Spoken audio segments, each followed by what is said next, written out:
think until the day you die and you take the dirt nap that you will feel that you are beyond.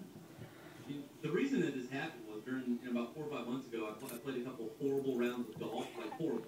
Yeah, and I believe you don't have to be athletic to play golf. You don't have to be athletic, my opinion. well, I think you're right. And so those bad rounds of golf made me realize I'm more athletic. I need to go stick to the stuff that I'm good at. I was like, you know what? I'll give golf up for a while and go back to playing basketball, playing some tennis, playing some softball, whatnot.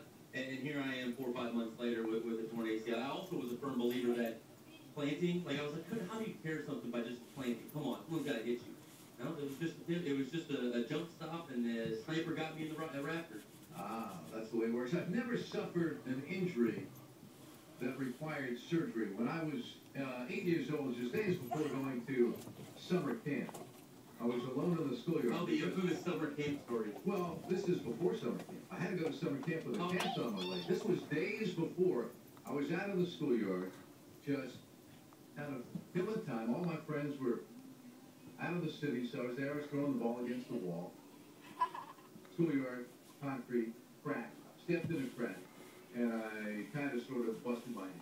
So broke your ankle? Yeah, it was not a full break. Yeah. It was just kind of the bone part of it broke. And so I had to go to summer camp with a cast on. Shift you to summer camp with a cast on. What were your limitations there? Did you have the bag around the ankle when you had to go into like the boat, you know, whatever, canoeing or whatnot? They kept me, my recollection is I didn't go in the lake. Sadly, though, they made me shower every night with the bag on. I assume at age you don't want to shower. You didn't get camper of the year that year. No, I got it the next year. Okay, but it was like a comeback camper of the year there for your it injury. It was like injured. Willis McGahee coming back. Then it would comeback player of the year this year. Matthew Stafford, you may be comeback player of the year this year. What is comeback player of the year? I don't know, but I can tell you, I'm not supposed to, I guess, because the Associated Press doesn't want us to scoop, in a sense, ourselves, the 50 voters who vote for the All-Pro team, which was released last week. But the awards, Player of the Year, MVP, Offensive Player, all those awards, Coach of the Year, yada, yada, yada, won't be announced until Super Bowl week because the Associated Press now, in concert with the NFL Network, they're having this big award show this year. But, you know, I think it's one of those ambiguous awards. MVP is kind of ambiguous as well. What sets Aaron Rodgers apart from, say, Drew Brees?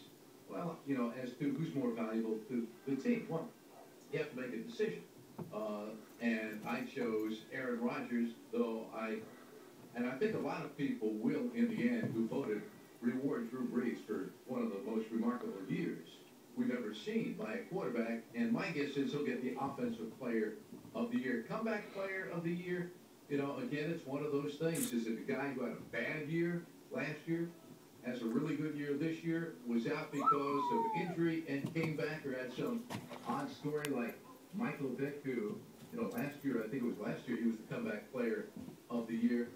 My vote went to Matthew Stafford, because Matthew Stafford was out much last season with an injury. You could have done Comeback Player of the Year for Matthew Stafford almost every year if he played the following year because he's always been out. Or it could be a guy like Plaxico Burress who shoots himself in the leg and come back. I know he didn't have a fantastic year for the Jets, but a guy that has been in jail for 2 years for shooting himself in the leg. It could be.